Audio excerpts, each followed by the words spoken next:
How food is the largest cause of cancer in the world. इसके दो reasons हैं। पहला रीजन तो ये है कि आज के टाइम पे 90% डाइट्स में 95% जो फूड लोग कंज्यूम करते हैं वो सब ब्लड में जाकर के शुगर बन जाता है, ग्लूकोज बन जाता है, और sugar largest cause of cancer in the world है। लेकिन कैसे? सबसे पहली बात तो जो कैंसर सेल्स हैं वो शुगर पे निर्भर करते हैं, they depend on glucose for their survival. और दूसरा रीजन है कि कैंसर सेल्स ग्रो करते हैं जब उनको ग्रोथ फैक्टर मिलता है, या हमारे ब्लड में, हमारे टिश्यू फ्लूइड्स में ग्रोथ फैक्टर प्रोटीन्स बढ़ जाते हैं जो कि कैंसर सेल्स को बढ़ावा देते हैं। इनमें इंसुलिन हार्मोन का बढ़ना और insulin like growth factor 1 IGF-1। जब भी हम इस तरीके का खाना पीना खाएंगे जो हम आजकल खाते हैं, चाहे वो आपके प्रोसेस्ड फूड्स हो, पैकेटों में जो फूड्स आते हैं, बिस्किट, नमकीन, पास्ता, नूडल,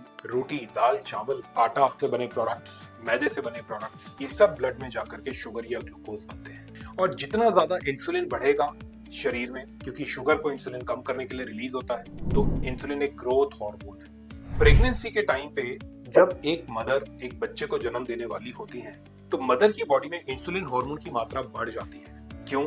एक नया बेबी बन रहा है वूम्ब में, यूट्रस में एक बेबी का डेवलपमेंट हो रहा है, और अगर इंसुलिन और इंसुलिन ग्रोथ फैक्टर 1 IGF-1 नहीं बनेगा या नहीं बढ़ेगा, भगवान कुदरत चाहता है कि वो बढ़े। क्योंकि जब इंसुलिन IGF-1 बढ़ेगा तो बेबी के जो नए सेल्स हैं वो बनेंगे, और बेबी 2 सेल से शुरुआत होती है, एक एग मदर से और एक स्पर्म से, और उससे इतना बड़ा बेबी बन जाता है जिसमें लाखों सेल्स होते हैं उसकी बॉडी में। कैसे बना baby? Growth hormone, insulin, IGF-1।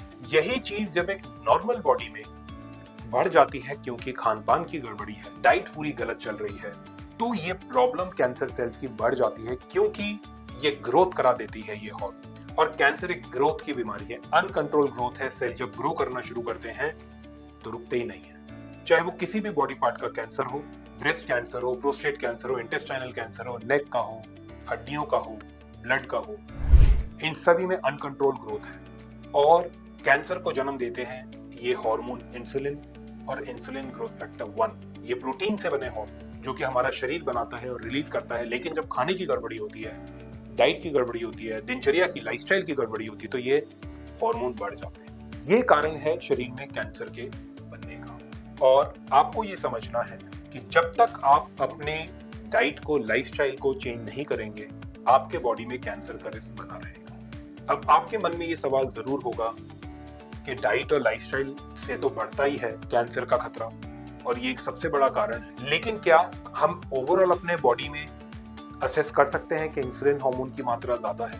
Definitely बहुत सारे ऐसे सिम्टम्स हैं जो बताते हैं कि इंसुलिन की मात्रा ज्यादा है। जैसे कि डायबिटीज की प्रॉब्लम होना बताता है इंसुलिन ज्यादा है, क्योंकि टाइप 2 डायबिटीज का तो नाम ही हाइपर इंसुलिनीमिया है, यानी कि इंसुलिन हार्मोन की मात्रा ज्यादा है। मोटापे में इंसुलिन हार्मोन की मात्रा ज्यादा होगी, क्योंकि इंसुलिन ही वजन को बढ़ाता है, fat storage hormone. PCOS PCOD की प्रॉब्लम, लेडीज में पीरियड्स की इरेगुलरिटी, टेस्टोस्टेरोन का बढ़ना लेडीज में पीरियड्स की इरेगुलरिटी करता है, और वो बढ़ता है क्योंकि इंसुलिन हार्मोन बढ़ा हुआ है। फैटी लीवर होना, इंसुलिन हार्मोन बढ़ा हुआ है। गॉल ब्लैडर में स्टोन, किडनी में स्टोन, इंसुलिन हार्मोन बढ़ा हुआ है। कई तरीके की दिक्कतें, डाइजेस्टिव इश्यूज हो जाना, थायराइड की प्रॉब्लम होना, ये भी बताता है कि शरीर में इंसुलिन हार्मोन बढ़ा हुआ है। कैंसर एक DNA म्यूटेशन की बीमारी नहीं। इतनी सारी रिसर्च ये प्रूव कर चुकी है कि यहाँ पे प्रॉब्लम जीन में या DNA में नहीं है, मेटाबॉलिज्म की गड़बड़ी है। मेटाबॉलिज्म की गड़बड़ी का मतलब है कि नॉर्मल सेल जब एनर्जी बनाता है तो माइटोकॉन्ड्रिया में एनर्जी बनाता है ऑक्सीजन के साथ, लेकिन कैंसर सेल बिना ऑक्सीजन के एनर्जी बनाने लग जाता है, और यही मेटाबॉलिज्म की गड़बड़ी होती है। क्योंकि कैंसर सेल एक ऐसा प्रोसेस है, रेस्पिरेशन से नहीं बनाता, फर्मेंटेशन से एनर्जी बनाता है। ये एनर्जी मेकिंग प्रोसेस का खराब होने का मतलब है कि मेटाबॉलिज्म खराब हो गया है। और जब भी माइटोकॉन्ड्रिया डैमेज होगा, चाहे वो इंसुलिन हार्मोन के ज्यादा होने से, क्योंकि माइटोकॉन्ड्रिया ही ऑक्सीजन से एनर्जी बनाते हैं, वो डैमेज हो गया तो ऑक्सीजन से एनर्जी नहीं बनेगी। बहुत सारे कारण है माइटोकॉन्ड्रिया को डैमेज करने के। स्मोकिंग, बहुत ज्यादा ड्रिंकिंग, शुगरी डाइट कंज्यूम करना, ये सभी चीजें माइटोकॉन्ड्रिया को डैमेज करती है। टॉक्सिन्स एनवायरमेंट में, प्लास्टिक्स में खाना, प्लास्टिक्स में पानी पीना, साबुन, शैम्पू, कंडीशनर, क्रीम, मेकअप के प्रोडक्ट्स, सब नेचुरल कोई यूज नहीं कर रहा है आजकल, सब केमिकल बेस्ड प्रोडक्ट है। माइटोकॉन्ड्रिया को डैमेज करके कैंसर का खतरा बढ़ाते हैं। Thank you.